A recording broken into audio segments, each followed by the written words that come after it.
much stress. Not looking like they're too worried about the series, and I think they're going to come in and show us something maybe a little bit more interesting. But this is where we're going to find out as we hop into the draft for the first game of the series. Reminder that the Azir is globally banned, thankfully, in the middle of the screen right there is, First ban. Some Keria focus, understandable. That's not Smolder. Interesting. Well, second ban for T1. It's got to be in the first three. There's no way they leave it open. Another Keria ban. That is once again not... Okay, third ban Smolder, we're looking like. Maybe the Kalista ban for... They actually go for the Orianna, so Kalista left open. Yep, Keria's Orianna. Does make picking Smolder dangerous into it, but I think maybe... Okay, the Kalista is going to be banned. Is it just the first pick? It's not. It's going to be a tree. So Sponge going to be the Maokai in this game. Lucian and the Rel. So Lucian, Rel, Nami probably going to be the first three here for T1. I think you just do it. You just Karma Smolder, right? Something like that? I think Karma with Maokai is not that hot. Oh, that's true. But you might just do it anyway, you know? But I definitely think you pick up the Smolder. Yeah. You know also you're going to go into Lucian Nami almost definitely. So you can take like... We've seen Smolder Lulu. It's been able to trade in that. They end up going for the Trist. All right. Actually go for it. That makes me a little bit sad. Unless... They still haven't locked this in yet. Some options. Oh, hover the top laners, then lock Smolder, so they think it's Smolder top. Do Genius. it. Genius. Yeah, hover Renekton and then lock Smolder because it's like Crocodile and then Dragon. It's like lots similar sort of vibes. Yeah. Scaly reptilian thing. What? I think they're cousins. Third cousins, 7 times removed. I think they're a different species, and like you and I aren't cousins, and we're the same species, you know? So, I think no. Okay. I'm going to go with no. Thanks for the analysis on that one. No, I was a little bit unsure. Didn't know how... Yeah, no. I've got you, don't you worry. Didn't know how crocodiles and dragons, the family tree between them. Well, Nami, as we expected, is going to be locked away, and there is a Lulu ban as well. Yeah, I think this is actually a pretty smart ban, because whether you go Aphelios or Zeri or Smolder or whatever, Lulu pretty good at trading into the Lucian Nami, as we've seen time and time before, so wanting to limit that. And we talked about maybe we see something interesting come out from T1, maybe we see an adaptation, maybe we see something different. Lucian Nami was what they picked up against Honor Life Esports, and it didn't go too hot then. No, I mean, I'm not a huge fan of Lucian Nami just in general, but Gumayusi Keria have been pretty good at it, and I've always really liked Keria's Nami just in general. So, I mean, that does win it a few points back. I still hate it. Just want to make that abundantly clear.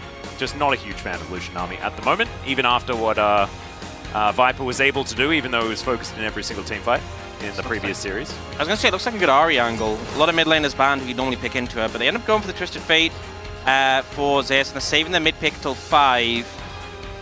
Ooh. I guess no pressure, it's going to get stolen away. I'm not so sure about this one. I'm not a huge fan. If there's a bottom lane that I like less than Lucian Nami, it is Zyra Khan at this point in time. Okay. Well, T1 get to pick now, so let's just focus on that. Yeah. And it's going to be a Hui. I mean, last time Faker played... Okay, we would talk a little bit about... Is Faker going to get the POGs? What would have to happen? Are the team going to set him up? His last Hui performance, he got the POG, and he honestly just kind of steamrolled the entire game. So there we go. He's after Chovy. See whether he can actually equalize those points. Yep, and you may think, oh, it's Lucian Nami for the Nami to buff the Lucian. No. Keria will buff Faker, and then Oner and Zeus, their job is to hold people still. Yes. So we can hit them. That's how it's going to work, all in unison. DRX, I think that top side is fine. I do think the Trist might have a bit of a sad time another way, just because the range difference. I hate the bot lane pickup here. Yeah, me too. Cannot... you've actually picked something that is just going to suffer against Lucian Nami. And suffer even more against Hui. Yeah, Xayah into Hui sounds horrific. Also in teamfights, how are you going to engage as Rakan when there's TF on the other team? You're just going to get stun locked. Yeah, I don't think you do. And there's plenty of things to stop Teddy from being able to just feather storm happily.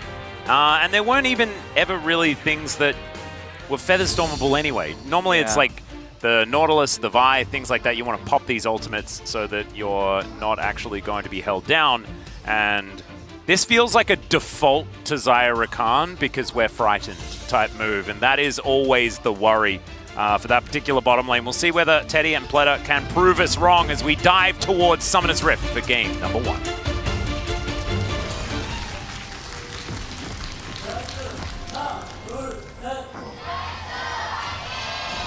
소환사의 협곡에 오신 것을 환영합니다. Oh man.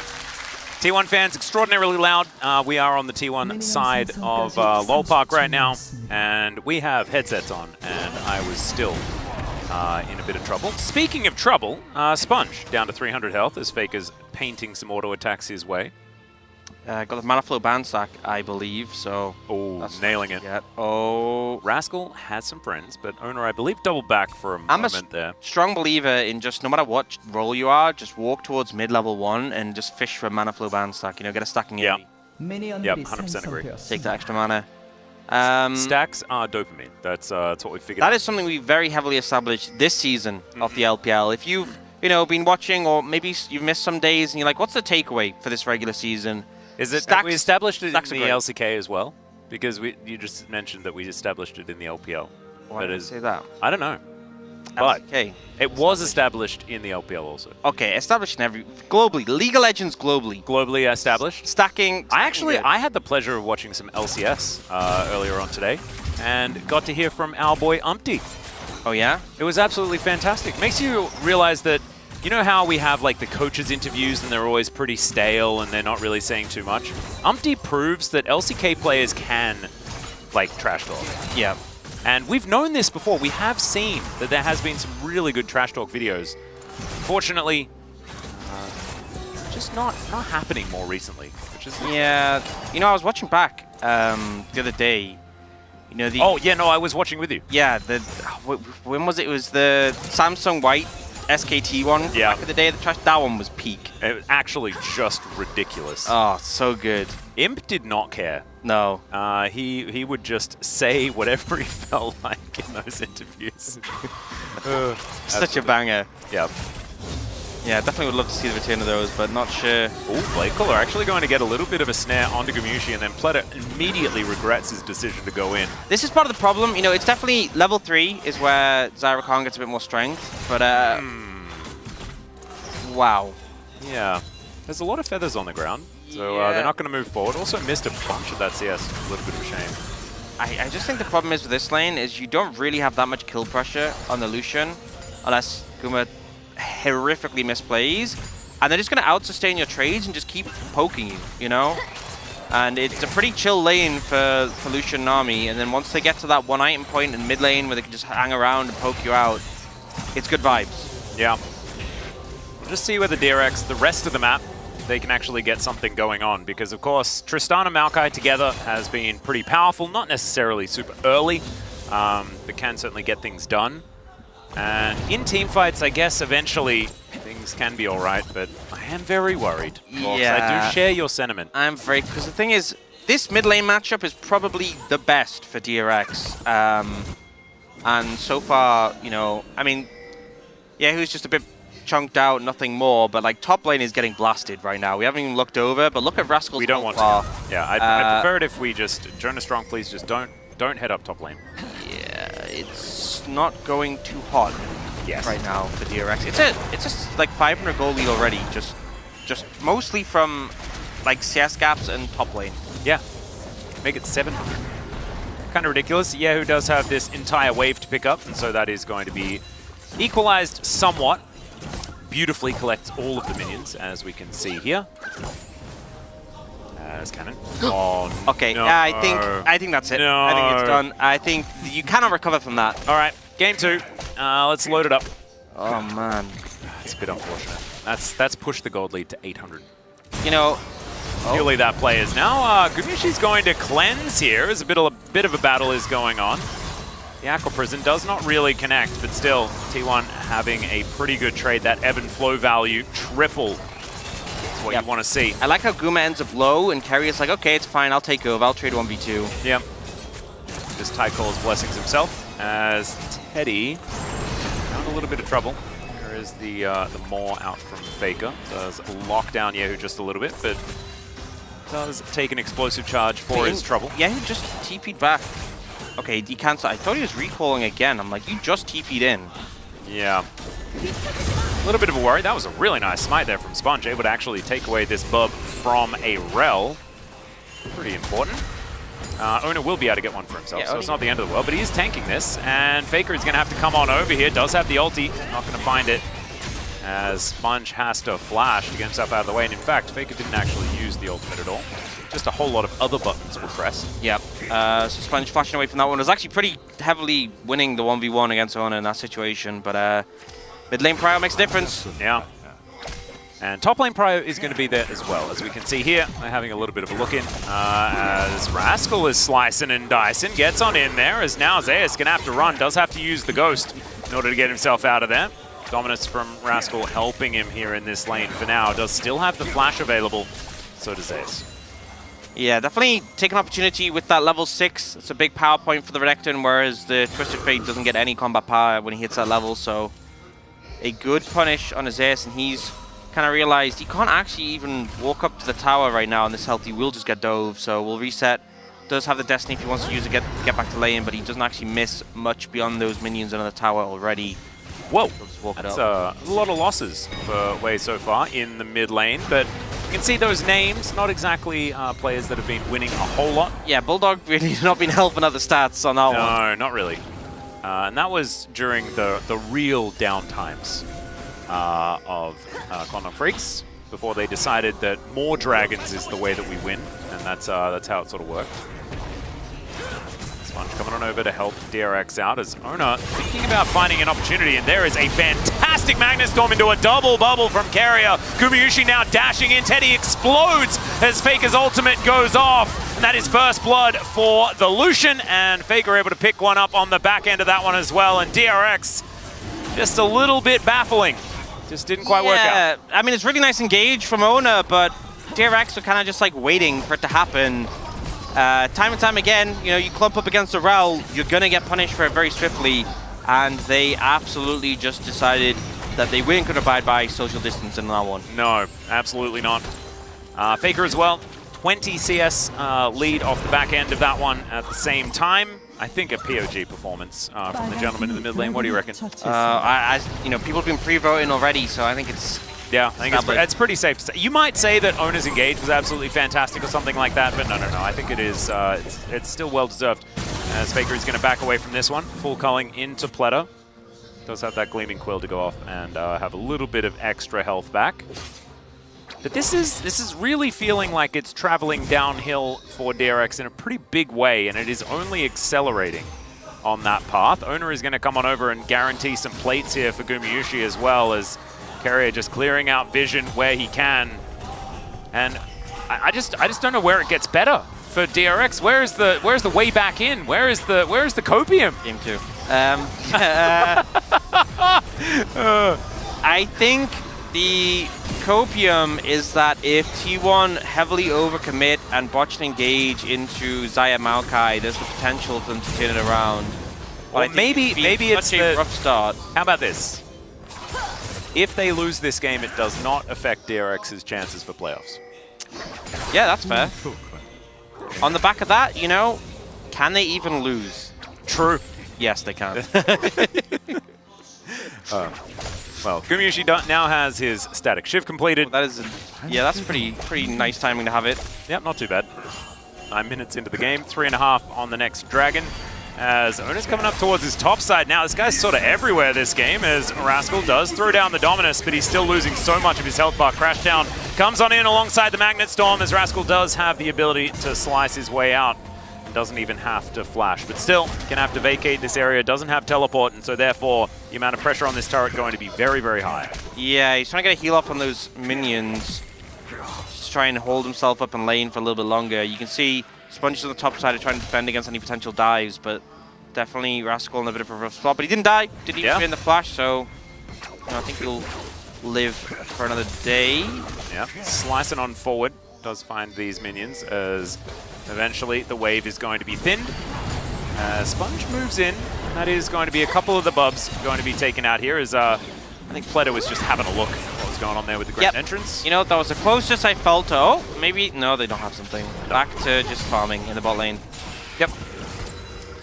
As at least Yehu's able to shove a minion wave towards Faker's turret.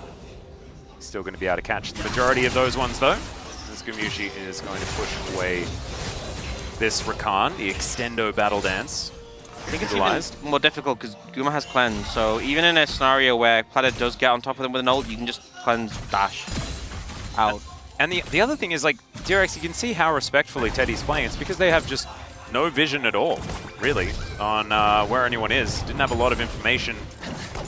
So Keria coming down just to make sure that that is definitely a fact. Moving on in here as Bubble is going to connect. Featherstorm is going to be used in response as Keria was tanking up that turret and isn't really too phased by it at all. It says a lot that you get rooted in a tower and nothing comes from it. Yeah, this is starting to feel very painful. They've backed off, so they're not going to end up dying to this play, but they are going to lose even more plates.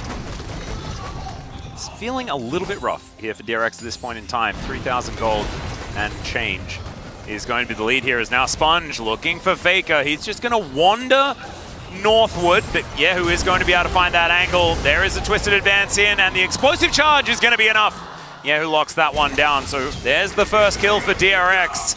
As Rascal closing the distance onto Zeus as well, who finds himself a gold cup, but still will be culled. Don't know whether he's necessarily the meek though. As Destiny going to be utilized here. Over the wall goes Sponge. No gates to be opened for Zeus. And actually some decent plating damage done there by Yehu. Obviously with Tristana, if you get some alone time on the tower, you're going to make some good progress. But yeah, a nice play to come out in return. DRX still trying to find an angle in, but doesn't really mitigate the 4 plates down in the bot lane. Yeah. Also, we already have, because Keria got some of the plate gold, he already has Imperial Mandate completed. Look at the mid lane play. Yeah, just, I think if it, the problem is if you flashed, you can't really flash like up towards the Euron jungle. You kind of would have had to flash towards tower and the root still would have hit you. So I think maybe he was just dead by that point, especially since he was already so low. Good gank from DRX on that one. Yep. And not only do we have the Imperial Mandate, it's also the support quest completed, which feels very early. Yeah, so he's got Slay Mandate. Doesn't have any shoes, but I guess you don't need shoes when you just have a fin.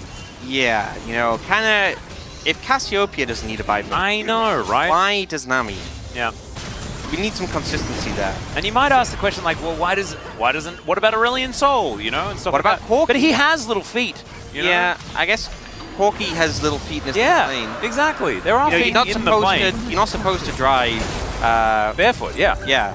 Although maybe he's wearing Crocs when he drives, but even then, that... You'd still have to buy the Crocs. Yeah. So I don't think that gets you out of it.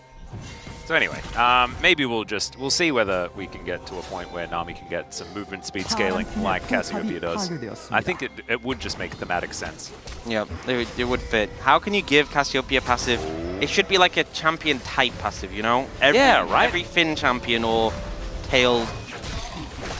I mean, not every tail champion, every snake champion. Yeah, okay. Of which there is champion. one, yeah. Which isn't Rascal. He still needs shoes, as you can see. Walking towards the lane. Gumayusi does have his rapid fire cannon now complete, and that is kind of ridiculous. Look at that lead. Wait, he has I didn't see. I'm not the cold things. Plates are about to fall down, and he has 2 items. Yeah. Okay. Yeah, that is 2 Zeus. items. Look at Zeus's items and look at Gumayusi's items. He's just a better TF. Yeah, he is. I mean, it's the Twisted Fusion and Twisted Fates in the game. He's actually just stealing his shopping list. Wow, 500 gold from the plates in the bot lane. So not only a ton of plates, but...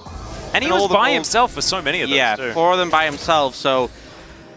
I don't know what you're supposed to do as Teddy and Platter. Well, maybe just not picking Zyra. Yeah, it comes back to the draft. I just don't know what you're supposed to do now with the situation. Oh, right, yeah. And that is what we really should focus on. Yeah. Well, Zeus is now parking himself towards the bottom side of the map. He's going to start clearing out this Grom. And Gumayusi jumps underneath the turret. Teddy is at least going to be able to avoid a lot of that damage. Guys, you shouldn't be opting into a fight, DRX. Well, they do get a lot of vision down. There's a teleport in from the Renekton as well, as Faker not able to get any sort of snare onto him. And Rift Herald is just going to be given up. They're going to respect the teleport. Because of course Zeus, he can't follow. Was a little bit too far away for a, I guess it's a level 2 Destiny gate. Still, he is all the way in the bottom lane, and so Rift Herald is just going to be sacrificed. And understandably so, we haven't really seen Rift Heralds do all that much. Yeah, there was one in the last series, piloted by, I believe, Aiming, where it just didn't seem to be that valuable of an objective. Was that his... surely that's like the worst one that he's had this season, though, right? No, it's not even... Oh! Would you believe? Not even the worst one he has had this season, interestingly enough. It was not very good. Oh, dear. Going back to that one. Of course, we have had that conversation previously, so maybe we should be a little bit nicer to Aim. Poor Aim. He's allowed to build static shifts now. Yeah. It's okay. I'd forgotten about that, the illegal static shift. Yeah, as Yahoo is going to carry this ultimate underneath the turret. Good flash to get out of the Magna Storm. Very nicely done there by the Tristana player. Would have definitely died otherwise. And so now... Are they looking for something? I mean... Yahoo's really low, but you know, Sponge and Platter here to defend. But all they'll do is just keep him alive. They're still having to really play defensive. Yeah. More minions going to die to that turret as well towards the top side as teleport back immediately from Faker, trying to keep on this pressure as much as he possibly can. Seraph's Embrace has been completed as well. As Gumayusi has a 2-level lead, by the way. Just another fact to be thrown out. I mean, I think we get it, right? Yeah, he's very, very strong. And now he's going to demonstrate that by throwing this culling into Sponge. Not exactly the primary target, as Faker landing a lot of damage here. The interruption not going to be available onto Yahoo. Does safely rocket jump his way out. There's a lot of testing the waters here for T1, trying to find an angle, trying to get in there, and all the while just getting more things around the map. Yeah, I will say, kind of a good advertisement for Frozen Heart with how fed this Lucian is, and the fact that Sponge was, even with nerfed Frozen Heart, he was kind of taking a lot less damage than I initially expected on the back of that culling. So, yep. DRX don't get anything positive from that, but they don't die at least. That's the take. There we go. There we go. It's the positive is that it's not that negative. Gorgeous. Yeah, that's what we're looking for. And you can see the gold graph is just steadily built up over time. And now Dragon up in 20 seconds. It's a Mountain Soul as well. And they already have like a 4,500 gold lead. There's only great Drakes so far this game as well. Really impactful. Thank you for appreciating me. Yeah, no, you've done... It's been probably your best day. And this is your last casting day of the season, right? So we're going to need to get a Chemtech Soul in Game 2, right? Just to, as a goodbye. Yeah, for old time's sake. Just to remind everyone that you have been so incredibly good for at least today. Just show them what it could have been, you know? Yeah, exactly. Could have been a full day of Chemtech Drakes. Like I believe we actually had only a few weeks ago. As Yahoo should be able to get the first turret for DRX. That is certainly good news. Yeah, obviously Tristana great taking down those towers, and T1 had kind of moved that pressure down towards the Dragon. Faker been clearing waves on the top side, he moves mid, Guma moves towards Dragon, they get that. That's the sole point, just for nothing there, as Grand Entrance comes in, good battle dance from Fleta, get himself out of the way of the tidal wave, but still Gumayusi takes half of Teddy's health bar by just pressing his R button. And so that's just free soul point. Yeah, no real contest, and now they're trying to put the Herald down mid. They succeed. But it's difficult to really follow up and... Oh dear. Oh dear. Okay, well, Teddy is just going to charge the turret. Let's see how he's going to do. As there's a Feather Storm, that gets him up there as Oner was kind of baited into this one. He will go down as the first kill, but Sponge is traded off as well. Destiny's going to come forward, and Rascal, yeah, he is just dead. It's a double kill for the Twisted Fate as Zeus not finished just yet. He could see some low health bars, and he just caught up to Gumayusi's build 6 minutes later.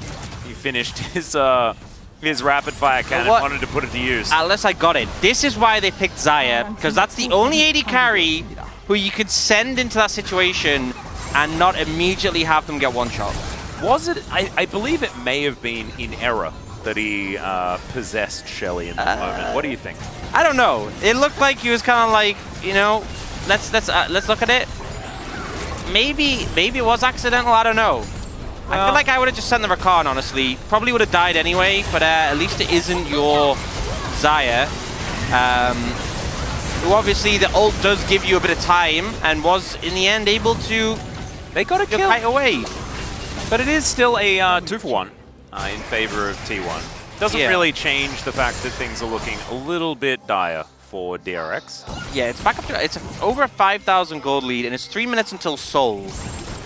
And it's only been 6 kills in this game. You know, there's not really been a whole lot that has happened. This really does show that having this amount of lane dominance and control of the map really can just shut a team out of a game. As Oner pressed up extraordinarily far forward, you could see that Rascal wanted to see whether there was some sort of angle of approach. Does have Dominus coming off cooldown He's still behind them, but pings are coming out. Yeah, gets towards the mid wave. Oh, this is cheeky. Pledder's moving in. They do spot the fact that the Tristana is down here. Is now Faker. Not going to find too much. Ulti is going to be thrown over as Yahoo just dives on in. There's the flash forward. Quickness comes down and Faker is just going to be eliminated. That's a kill for Yahoo, so something on the other side of the rift here is T1. Speaking of the other side of the rift, they're going to see 2 people in the bottom lane and say it's Baron in time.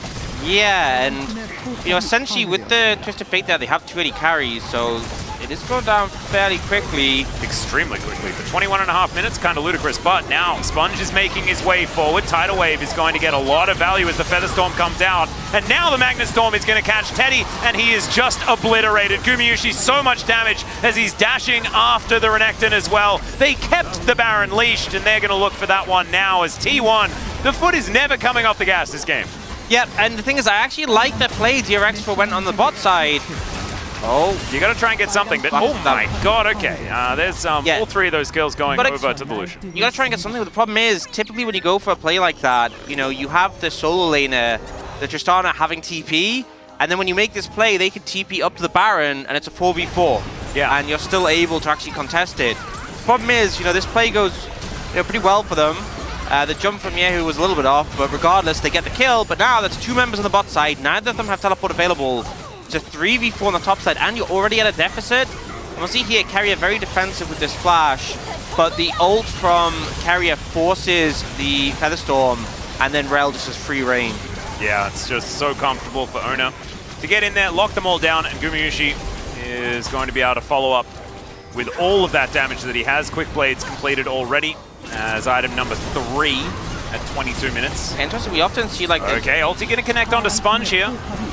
The Unending Despair is named pretty well here for DRX right now, but Sponge is going to be able to keep himself alive, even able to walk back and get a bit of extra health from that redemption, but it's not going to save this inhibitor turret. T1 going to be able to break that one open. They've got 5 Void Grubs as well, and so the little mites help them take down these structures, so they are going to be able to break open the base. Look for a bit of a reset angle. Keria does go home. Yep, reset and Soul. It's that simple. Yeah. 15 seconds until that one, is now Faker is holding the fort. Yeah, and it'll be DRX's opportunity to try and sneak in, get some vision. I think you just have to go for an all-or-nothing fight on this point. You got such a deficit. I think it's very hard to expect them to win this. But yeah. Oh dear. Teddy taking a lot of damage. Yeah, running low. Faker wasn't even on the screen. It's so unfair. As now Renekton. Oh my God! Rascal taking so much damage. Does get a decent amount of health back with the Call of Meek, but he is still really dead. And Keria now chasing after Faker, who's running real quick. Nature grasping at T1, but Faker is just going to say, no, thank you, Mr. Tree. And Sponge is going to join his Crocodile.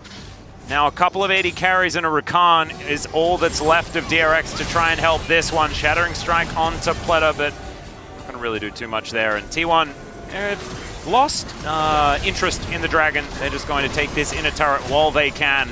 Yep, and instead of opting just to peel away, take the objective, they can keep pressuring, you know, using these sideways really effectively. Often it's Zeus pushing the wave in, the rest of them rotate over. And DRX probably just hoping they can go to game 2 at this point. Yeah, and the inhibitor turret going to be taken down. Inhibitor will follow there as well. Yes, it's just not really too many answers that DRX have. Not too many options that could possibly be had, right? Over the last, feels like 10 minutes, DRX just, there's no good choice you could make.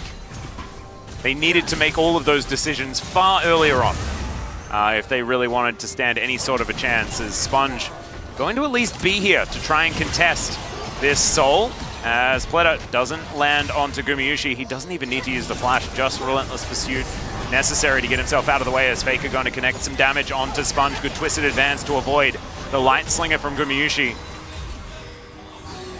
And T1, they will regain control around this dragon. Control ward in the pit though for DRX. There's at least that as Zeus is just splitting. So this could be soul denied. No, it's not. So the soul is... Okay, never mind.